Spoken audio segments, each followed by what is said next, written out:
Buonasera, stasera parleremo del cosiddetto assolutismo illuminato, vale a dire di quei sovrani che hanno precorso, diciamo così, l'illuminismo nelle loro amministrazioni, nelle loro opere anche pratiche. Siamo evidentemente nel Settecento, al centro, diciamo, del secolo del Settecento, e si sta formando un nuovo equilibrio europeo dal punto di vista politico, perché ci sono alcuni sovrani che prendono il potere e portano appunto questo spirito innovativo all'interno di quella che è la realtà europea. Facciamo soltanto qualche accenno. Luigi XV in Francia, da Maria Teresa in Austria, Caterina in Russia, Federico II in Russia, quindi abbiamo queste personalità evidentemente eminenti che determinano quindi un nuovo corso per l'Europa. Prima ci sono queste guerre chiamate di successione, però poi alla fine, quando da queste guerre di successione si arriva ai trattati, allora c'è una sorta di stabilità, e in questa sorta di stabilità ogni Stato incomincia a fare una serie di riforme, perché l'illuminismo in politica si chiama riformismo sostanzialmente. E in particolare l'Austria con Maria Teresa. Maria Teresa non doveva essere lei a succedere al padre, ma era l'unica erede. Quindi il padre aveva fatto un provvedimento che si chiama la Pragmatica Sanzione, che è un provvedimento che stabilisce la successione anche del ramo femminile al trono imperiale. Questa Pragmatica Sanzione non è soltanto però come dire, una questione dinastica, è anche una questione che stabilisce un po' l'ordine nuovo dello Stato. Quindi Maria Teresa è in grado di incominciare a governare concretamente, perché le vengono dati dei poteri ben superiori a quelli che lo stesso padre esercitava. In particolare, che cosa fa agli inizi del suo regno? In particolare si impegna nell'economia.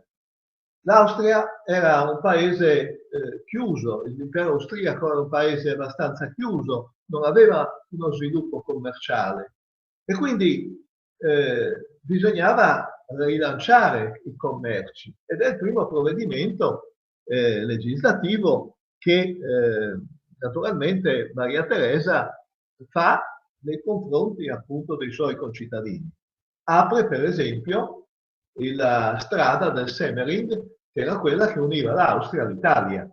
Quindi una grande capacità di sfruttare anche le infrastrutture per sviluppare l'economia.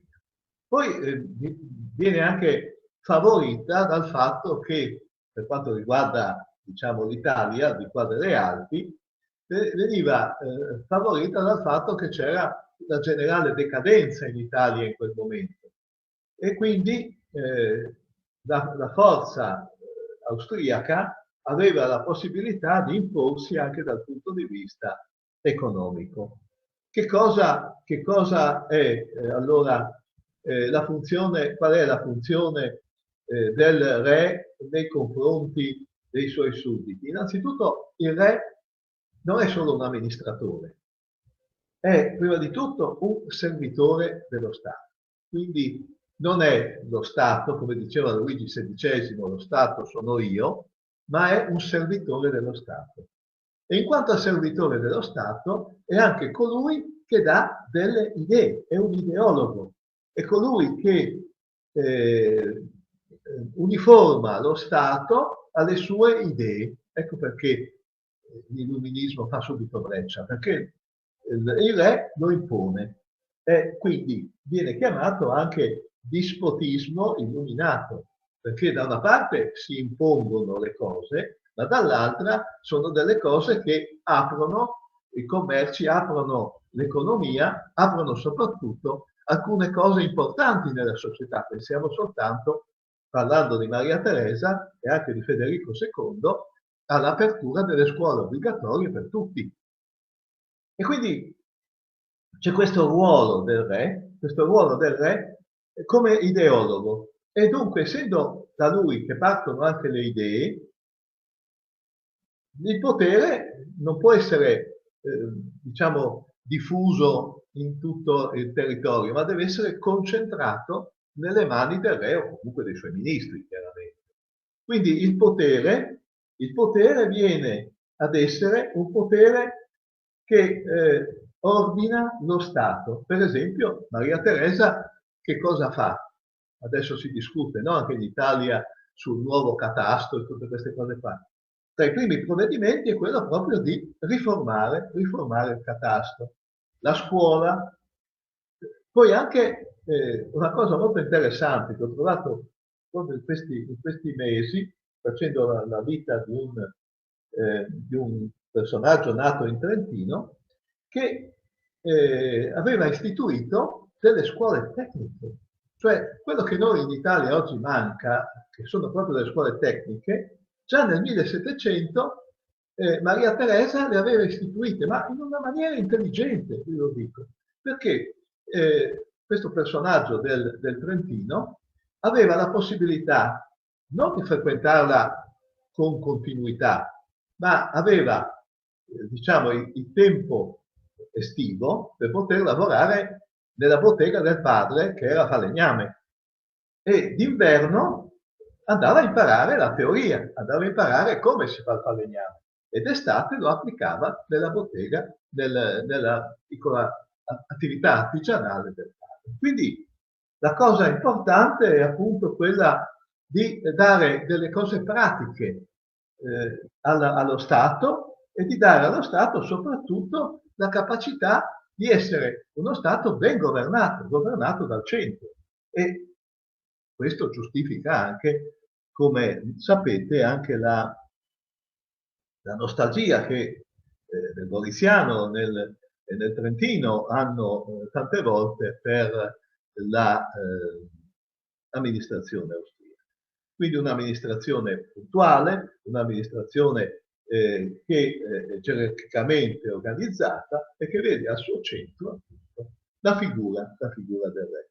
Figura del re che con Giuseppe II anche, diciamo, va fuori di quello che è l'ambito politico per assumere anche una funzione di arbitro morale, religioso, tant'è che si dice di lui che fosse chiamato il re sagrestano.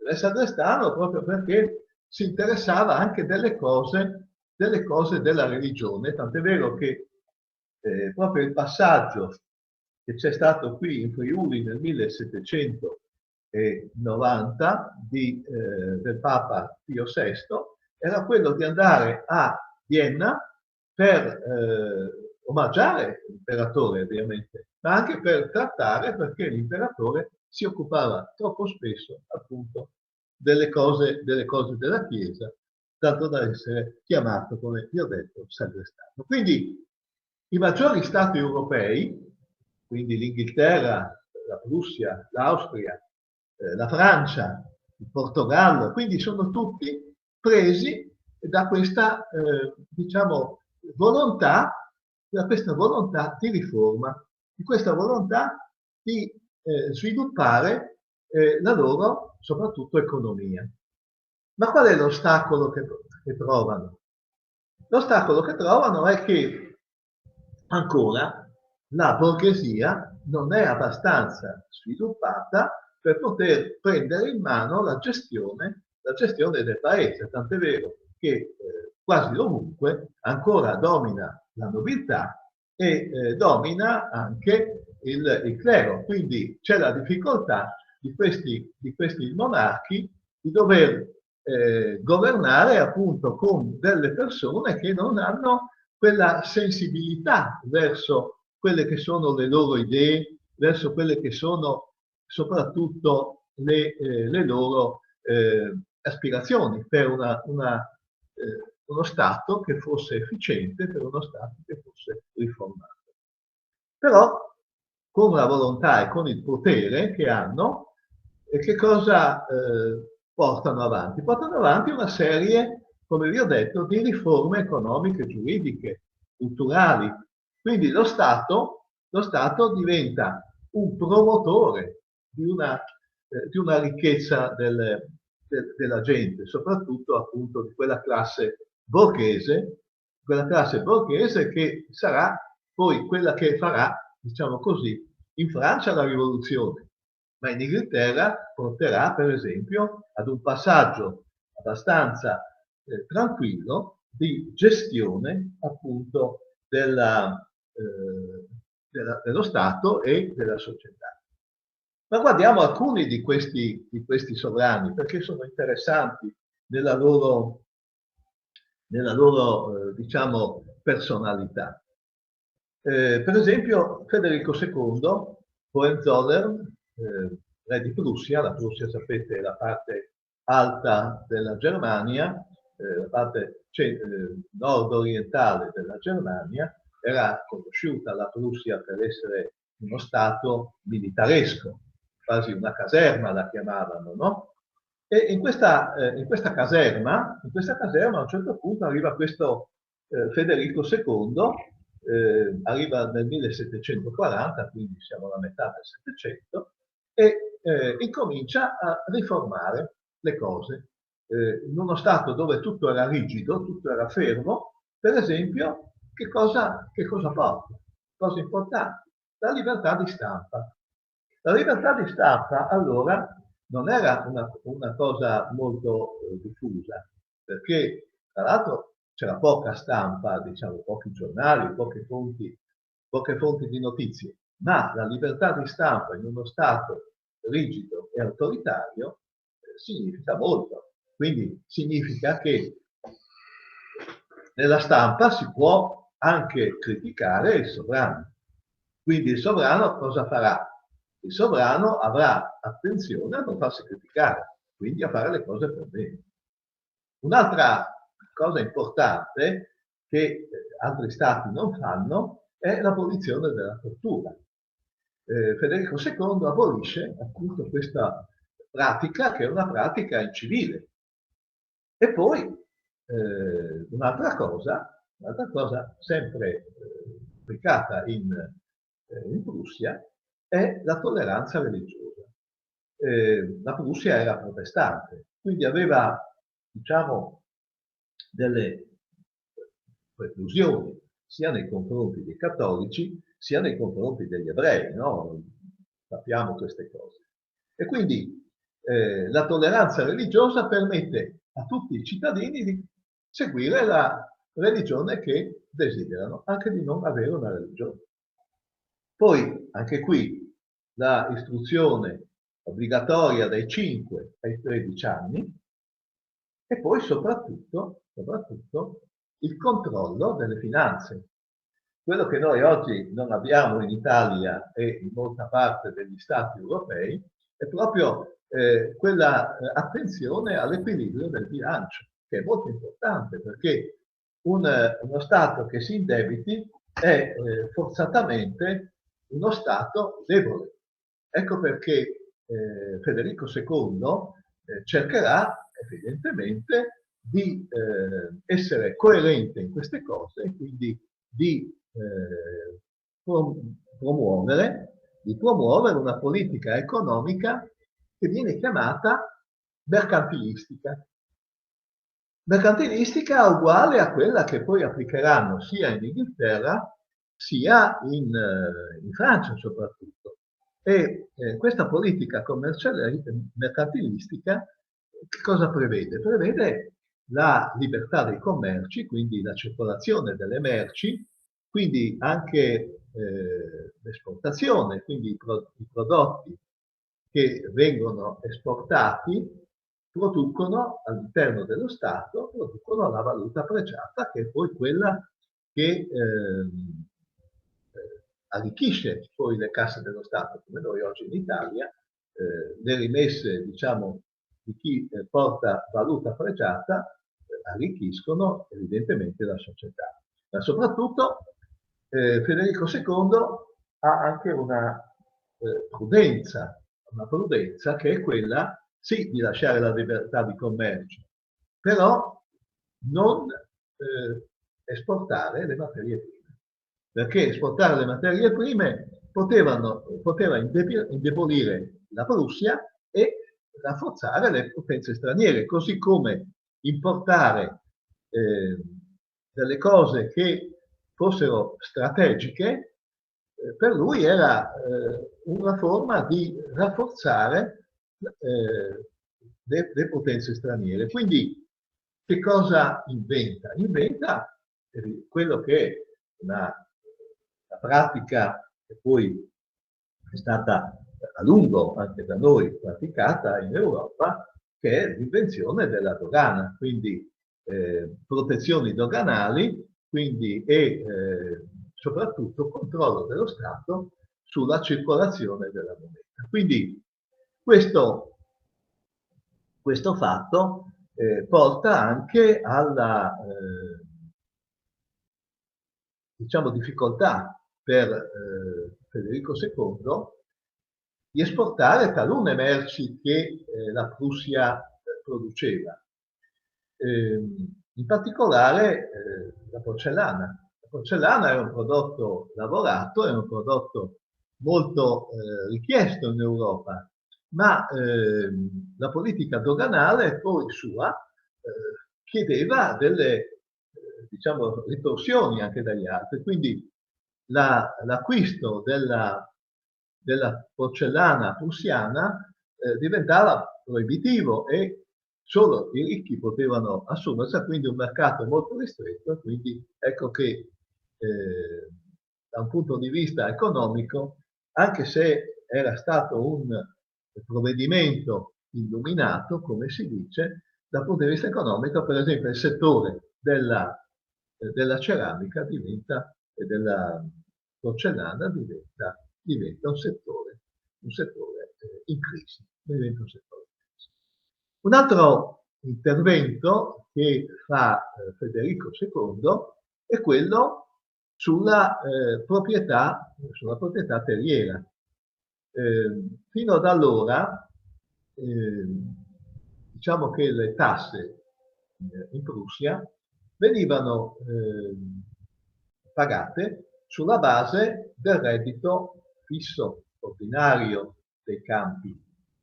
E quindi questo sostanzialmente manteneva un qualcosa di statico, qualcosa di non innovativo. E allora che cosa fa Federico II? Abbatte le tasse a coloro che usano metodi innovativi di coltivazione. Ed è questo uno sviluppo favorito appunto proprio per la diffusione di una certa aziendalizzazione dell'agricoltura, cosa che noi avremo solo recentemente in Italia, no? Quindi non un'agricoltura statica, ferma a quelle che sono le tradizioni del passato, ma una agricoltura che diventa appunto innovativa. Queste sono queste diciamo grandi riforme che danno una caratteristica marcata appunto alla politica di Federico II.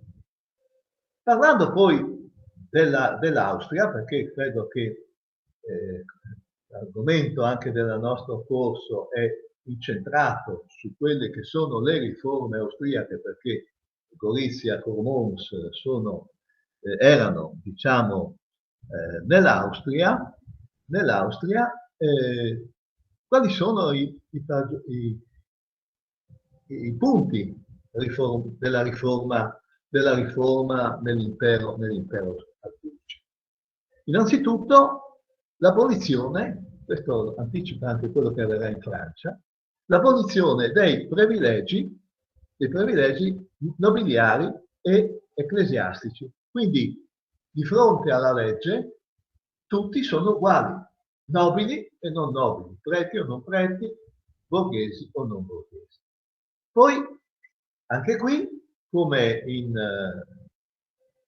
Prussia, viene introdotto il concetto del libero commercio non solo delle merci, ma siccome lo Stato asburgico, anche qui nel Goriziano, è soprattutto uno Stato agricolo che ha delle realtà contadine in maggioranza, allora c'è anche il provvedimento che fa sì che il libero commercio non si limiti appunto alle merci, ma anche alla terra, quindi all'acquisizione da parte di chi desidera l'acquisizione appunto delle terre e quindi il formarsi della piccola o grande proprietà contadina.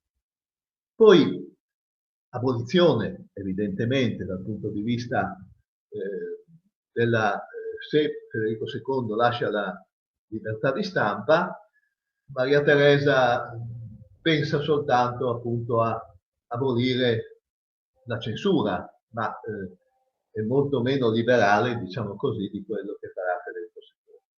Poi, per esempio, a proposito della pena di morte, viene limitata a certi casi molto rari, abolita la tortura come in Prussia e soprattutto diciamo una limitazione di quelli che sono i delitti diciamo politici, nel senso di quello che fanno i pubblici amministratori, quindi una punizione seria di quello che i pubblici amministratori fanno a danno dello Stato. Quindi un controllo dei conti pubblici, un controllo del bilancio e questo è l'aspetto importante dal punto di vista politico ed economico, quindi i risultati si vedono, insomma, perché l'Austria diventa una società molto migliore sotto Maria Teresa di quanto non fosse sotto il padre. Quindi c'è un miglioramento della società, un miglioramento soprattutto delle ricchezze che vengono diffuse nella società. Ma poi ci sono anche gli aspetti culturali, gli aspetti che hanno maggiore impatto su quella che è la società nel suo insieme, non soltanto dal punto di vista economico.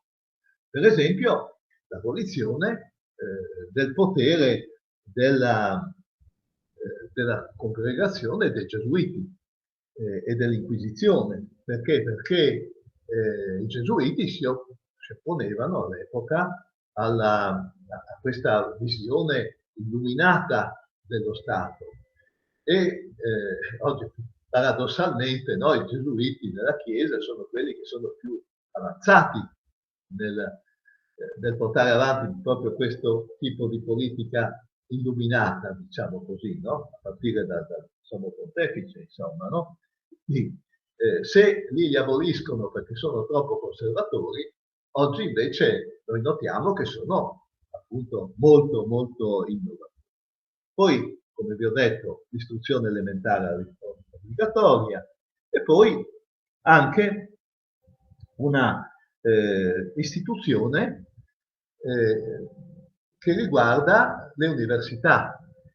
Fino ad allora, nello Stato austriaco, nello Stato asburgico, le università erano private, come lo erano, diciamo così, abbastanza un po' dappertutto.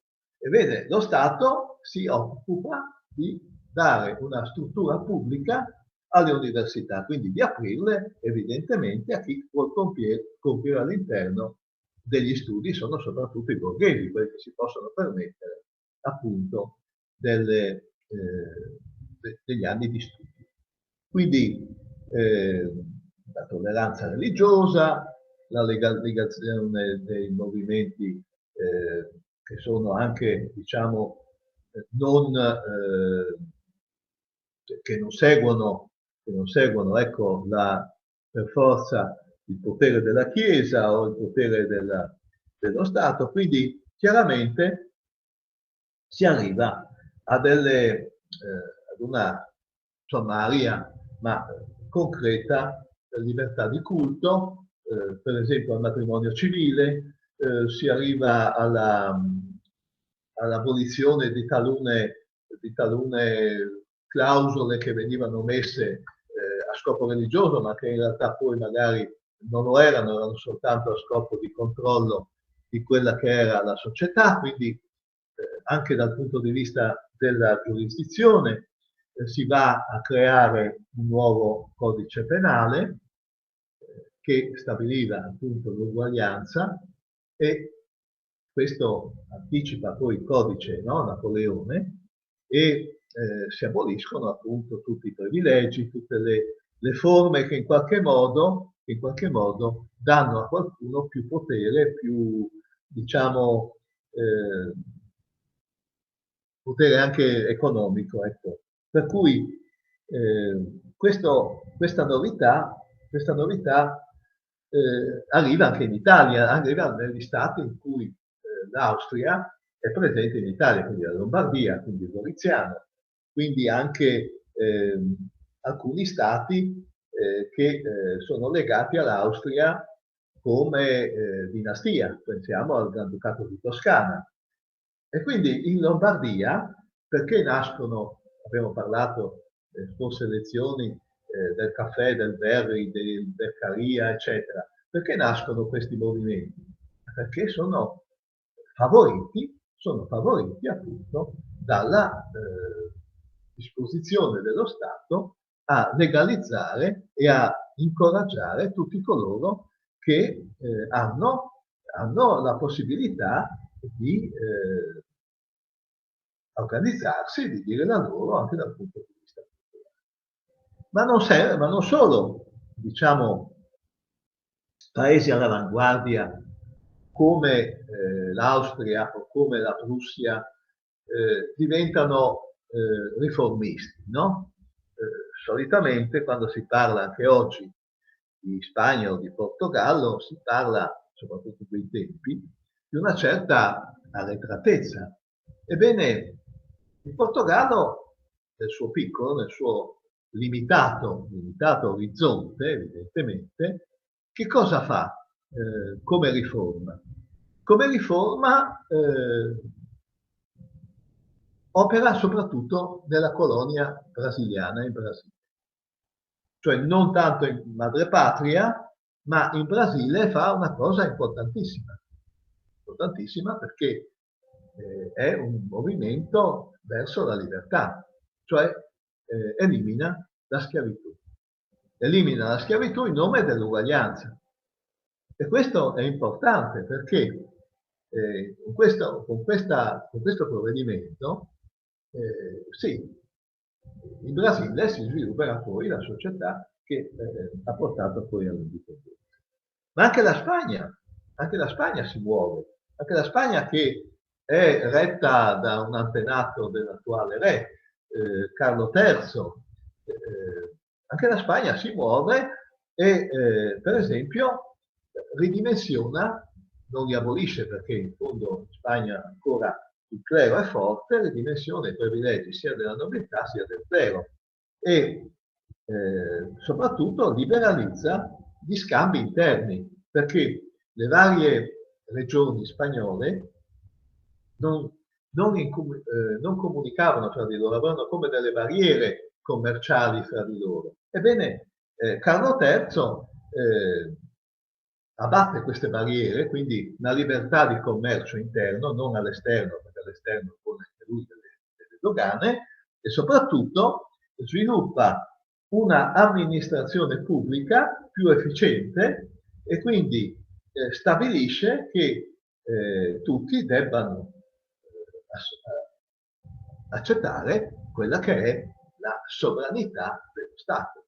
perché non tutti in Spagna, come succede nelle nazioni mediterranee, avevano appunto questa attenzione a rispettare lo Stato e soprattutto ad obbedire a quelle che erano le leggi dello Stato, e quindi rifiutavano appunto questa dimensione. Quindi arriviamo a parlare anche della Russia. La Russia, come sapete, ancora oggi è sostanzialmente conservatrice e quando sale al trono Caterina II, che succede al marito, non al padre ma al marito, siamo anche lì nel 1762, quindi a metà del secolo, diciamo così. Che cosa fa Caterina? Caterina innanzitutto non è russa, è tedesca, quindi ha una visione moderna rispetto ai russi di quella che è la società e di quello che è la gestione dello Stato. E questa visione moderna la porta a cercare una cosa importante, perché in Russia gli zar non erano molto popolari, erano dei sovrani, dei tiranni molto duri, molto anche odiati. Quindi il suo tentativo qual è? Il suo tentativo è quello proprio di acquisire una certa popolarità, cioè di darsi favorevole, di farsi una opinione pubblica russa favorevole. E questo naturalmente soprattutto passando attraverso la demanializzazione dei beni della Chiesa ortodossa, che era praticamente il padrone più ampio delle terre russe, e quindi a razionalizzare la distribuzione delle terre.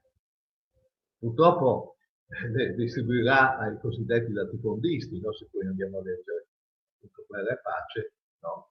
Vediamo come sì, erano soprattutto i latifondisti poi ad avere il beneficio di questa cosa. Però la libertà appunto di acquisire delle terre viene affermata. E però che cosa non riesce a fare Caterina? Caterina non riesce a fare quello che hanno fatto gli altri sovrani, almeno quelli austriaco e quello prussiano. Non riesce a cambiare l'ordine sociale, a stabilire quello che è un principio fondamentale dell'illuminismo, cioè l'uguaglianza. E questa uguaglianza non si vede nella libertà di stampa, perché non c'è, e soprattutto non riesce ad abolire la servitù della gleba, cioè quel legame tra i servi e la terra, che è ancora un residuo del Medioevo, non riesce a abolirlo, e quindi perché? Perché trova contro la versione dell'aristocrazia. Quindi questa mancata riforma circa l'uguaglianza sarà all'origine poi della rivoluzione d'ottobre del 1917. Quindi i contadini saranno ancora, diciamo, malcontenti, saranno ancora puniti, e anche il movimento che aveva mosso un certo Pugaciov verso il 1773-74, che era figlio di un piccolo proprietario che voleva l'abolizione della servitù della gleba e la divisione delle terre, viene pertanto stoppato, viene frenato appunto dalla nobiltà. Quindi con la volontà che aveva Caterina II di riforma, alla fine poi si seminano appunto quelle che diverranno poi le ragioni della rivoluzione.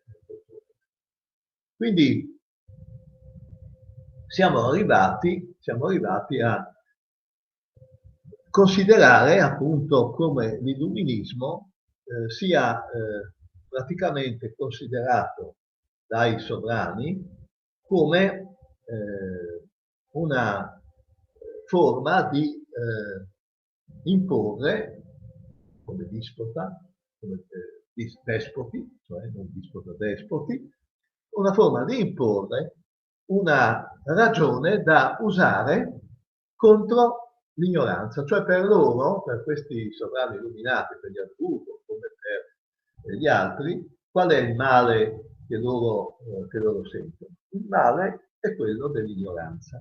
E l'ignoranza cosa comporta? Comporta anche una sfiducia nel progresso, nel miglioramento delle cose. Quindi loro si sentono sì riformisti, sì capaci di dare alle riforme un significato pregnante, un significato diciamo molto anche apprezzabile, però sono delle riforme che non riescono ad avere quel risultato che loro si attendono, perché questo appunto non hanno la forza, non hanno la capacità di sviluppare appunto questa coscienza della ragione e questo prevalere della ragione all'interno dei loro stati. Bene, e quindi da quello che abbiamo visto nel quadro europeo, scendiamo adesso nel quadro italiano, in particolare negli stati che vengono retti dagli Asburgo, quindi anche Gorizia e la contea di Gorizia, diciamo così. E questo quindi questo riformismo illuminato viene applicato non solo in Austria, non solo nell'impero, diciamo, al di là delle Alpi, ma anche al di qua delle Alpi. E trova anche maggiore attenzione al di qua delle Alpi. Perché? Perché contemporaneamente arriva l'influenza degli enciclopedisti francesi e anche delle diciamo, idee che arrivano dall'Inghilterra, quindi dal liberismo inglese, quindi scuole filosofiche inglesi e francesi che arrivano direttamente in Italia senza passare per l'Austria. Quindi il terreno che trovano le riforme di Maria Teresa e di Giuseppe II in Italia, nei loro possedimenti italiani, è un terreno, diciamo, fecondo, un terreno già pronto e quindi si trovano delle condizioni favorevoli appunto al riformismo. Quindi parte anche una certa riorganizzazione dello Stato, in particolare dello Stato di Milano, dove vengono applicate vaste riforme che lo porteranno a diventare lo Stato più ricco dell'Italia. E questo grazie a quello che è non solo lo sforzo dei sovrani, ma soprattutto lo sforzo di un personaggio che lavora per loro e che è appunto il famoso cancelliere Carstens, no? Che diventa appunto la personalità dominante di questo governo riformista, per cui nasce così l'amministrazione efficiente e per l'Italia si crea a Vienna un dipartimento particolare, il Dipartimento detto dell'Italia, che diventa responsabile per soprattutto la Lombardia. Perché non diventa responsabile anche per il Goriziano? Perché il Goriziano era un possedimento della famiglia d'Asburgo, mentre la Lombardia era dello Stato austriaco, dell'impero austriaco, la Gorizia invece era governata come un possedimento personale della famiglia Asburgo, perché questa era stata una eredità ricevuta ora agli inizi del 1500 e quindi erano i territori familiari dell'Austria. Quindi che cosa applicano sia da una parte che dall'altra? Cioè, anche se non c'è un dipartimento per il goriziano, però le riforme sono quelle. Per esempio, un tempo in questi stati le cariche pubbliche amministrative si vendevano. Chi voleva amministrare doveva prima pagare e poi veniva messo al posto e lì lucrava evidentemente quello che aveva pagato per avere questo privilegio. Ecco, quindi un primo provvedimento da parte dell'Austria nei procedimenti italiani è quello di non vendere più le cariche. Non vendere più le cariche e creare invece dei funzionari dello Stato che diventino appunto servitori dello Stato e che abbiano la capacità di governare anche e soprattutto dal punto di vista della fiscalità, perché anche la fiscalità è importante. La fiscalità che cosa serve? Innanzitutto non la portano in Austria, quello che raccolgono in Lombardia non lo portano in Austria, come quello che non raccolgono a Gorizia, che raccolgono a Gorizia non lo portano in Austria. I soldi raccolti è quella che magari oggi viene chiamata finanza regionale. E questi soldi vengono investiti nella stessa Lombardia, per cui quello che si ricava dalle tasse in Lombardia viene investito nello sviluppo dell'agricoltura, per esempio, nell'aumento della redditività di tutte le attività che vengono svolte. Quindi sono delle cose importanti, sono delle cose che aiutano l'economia locale, lo sviluppo appunto dato a una regione che ha bisogno di avere dei fondi per ampliare il suo benessere, per ampliare anche le sue attività economiche. Quindi più di qualcuno, lo stesso Pietro Verri e anche il Parini, che cosa dice? Dice che sotto appunto il regno di Maria Teresa il milanese è stato più felice di quanto poteva esserlo in un'altra situazione. Quindi l'economia pubblica diventa una economia che raggiunge quasi, diciamo, la perfezione, perché tutto viene ben regolato, viene tutto amministrato con criterio dell'uguaglianza, quindi non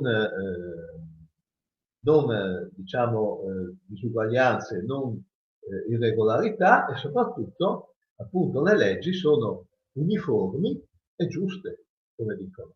Cioè nell'insieme poi questo che cosa porta? Porta anche per il contadino, diciamo così, porta anche a una minore quantità di debiti.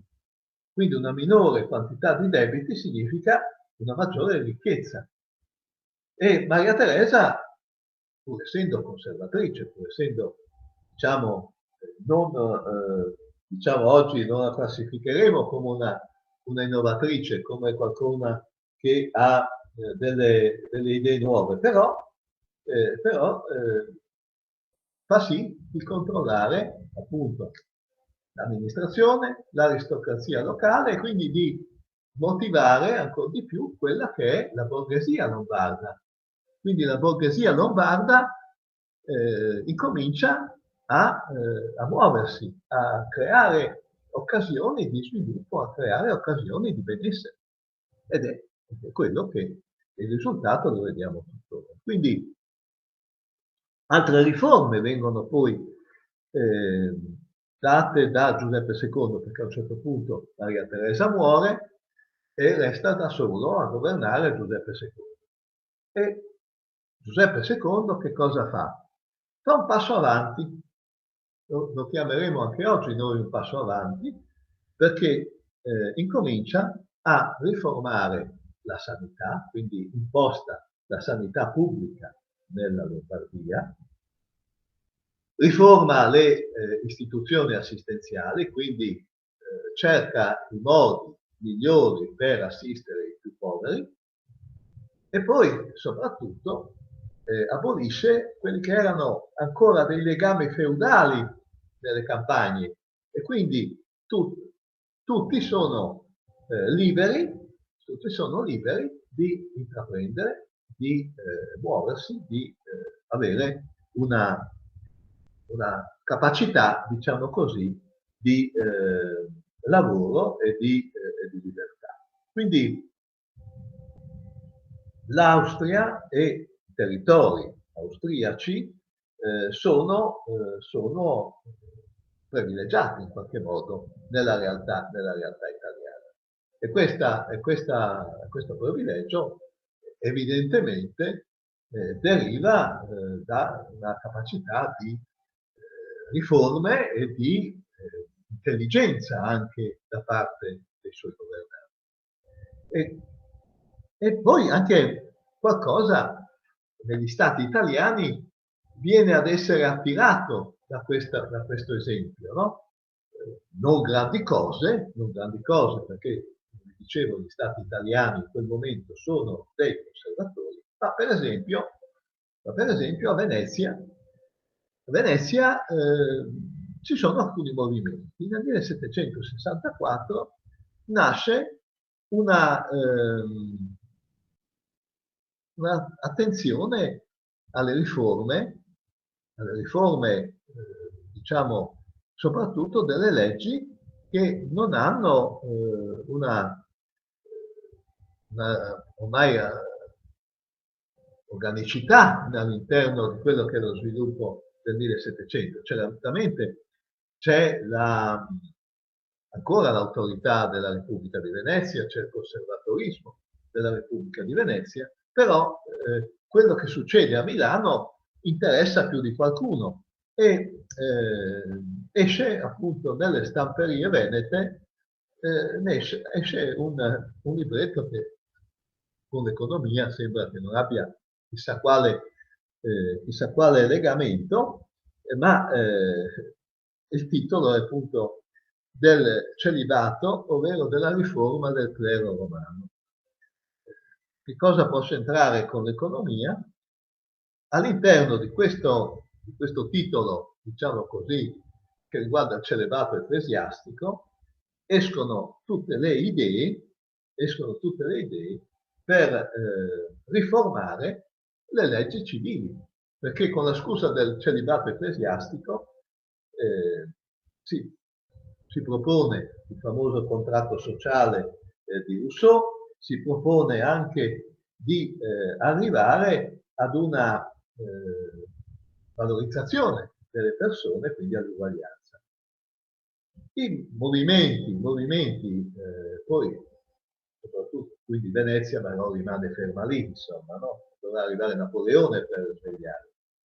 Invece la Toscana, che è retta da un Asburgo Lorena, come si chiamavano allora, è invece molto più sensibile e incomincia a fare le stesse riforme che fa Maria Teresa, quindi riforme delle manifatture, riforme della città, delle campagne, quindi tutto un insieme di riforme che portano la Toscana ad essere all'avanguardia anche in Italia per il rinnovamento. Questo spirito di riforma tocca anche tutte le città vicine a Firenze e diciamo che muove le coscienze, muove le conoscenze per portare appunto a uno spirito di riforma, trasformando i costumi, trasformando diciamo quelle che sono le abitudini di vita. Naturalmente con molta pazienza, con molta calma, perché smuovere, diciamo, l'Italia meridionale sarà impossibile. Smuovere l'Italia centrale non è che sia ugualmente facile come era facile per un dispotismo illuminato, quale era per Maria Teresa, gestire appunto quelle che sono le caratteristiche della Lombardia, quindi una società, quella lombarda, che recepisce subito il movimento